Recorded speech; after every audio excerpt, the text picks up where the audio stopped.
ನಮಸ್ಕಾರ ಸ್ನೇಹಿತರೆ. ಇವತ್ತು ನಮ್ಮ ಅತ್ತೆಯವರು ಪ್ರಹ್ಲಾದ ಚರಿತ್ರೆ ಬಗ್ಗೆ ಹೇಳ್ಕೊಡ್ತಾ ಇದ್ದಾರೆ. ಪ್ರಹ್ಲಾದ ಚರಿತ್ರೆ ಒಂದು ಮಂತ್ರ ಇದೆ, ಆ ಮಂತ್ರ ಹೇಳ್ಕೊಡ್ತಾರೆ.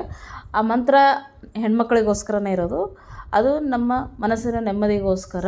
ನಮಗೆ ಭಯ ಭೀತಿ ಕಾಡ್ತಾ ಇದ್ದರೆ ಅಂಥ ಸಂದರ್ಭದಲ್ಲಿ ಈ ಮಂತ್ರನ ಹೇಳ್ಕೊಂಡ್ರೆ ಮನಸ್ಸಿಗೆ ನೆಮ್ಮದಿ ಇರುತ್ತೆ. ಇದು ಚೆನ್ನಾಗಿದೆ, ನಮ್ಮ ಅತ್ತೆಯವರು ಹೇಳ್ತಾರೆ, ನೀವು ಎಲ್ಲರೂ ಕಲ್ಕೊಳ್ರಿ. ಶ್ರೀ ಪ್ರಹ್ಲಾದ ಚರಿತ್ರೆ ಮುಖ್ಯವಾಗಿ ಮಹಿಳೆಯರಿಗಾಗಿ ಕಷ್ಟ ಬಂದಾಗ ಇದನ್ನು ಹೇಳಿಕೊಂಡರೆ ಕಷ್ಟ ಪರಿಹಾರವಾಗುತ್ತದೆ. ಶ್ರೀ ಪ್ರಹ್ಲಾದರ ಶ್ರೀ ನರಸಿಂಹನ ಅಪಾರ ಕರುಣೆ ನಮ್ಮ ಮೇಲೆ ಉಂಟಾಗುತ್ತದೆ.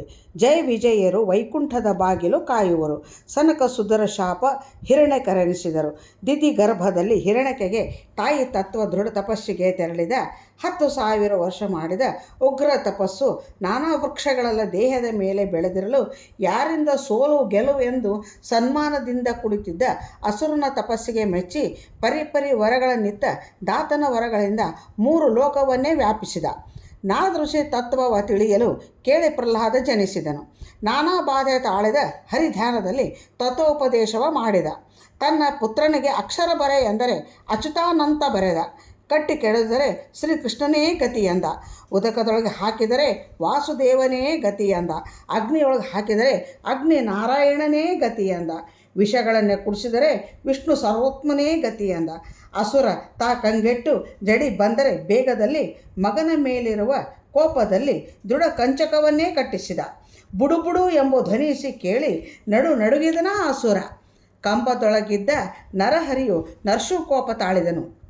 ಹಿರಣ್ಯಕೆಗೆ ತೊಡೆ ಮೇಲೆ ಹಾಕಿ ಉಗುರಲ್ಲಿ ಉದರ ಬಗೆದು ಅಭಭವರೆಲ್ಲರ ಸ್ತುತಿ ಮಾಡಲು ಅಮರರು ಹೂವಿನ ಮಳೆಗರಿಯೇ ಪ್ರಹ್ಲಾದ ನುಡಿ ಕೇಳಿ ವರವಿತ್ತನು ನರಸಿಂಹ.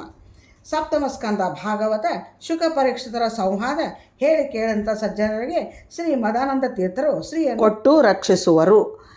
ಇದನ್ನು ಎಲ್ಲರೂ ಬೆಳಗ್ಗೆ ಸಮಯದಲ್ಲಿ ನಿಮ್ಮ ದಿನದ ಕಾರ್ಯಕ್ರಮಗಳನ್ನು ಮುಗಿಸಿ ಸ್ನಾನ ಮಾಡಿ ನೀವು ಹೇಳಬೇಕಿದ್ದನ್ನು ಹೇಳಿದರೆ ಎಲ್ಲನೂ ದೇವರು ಒಳ್ಳೆಯದು ಮಾಡ್ತಾನೆ.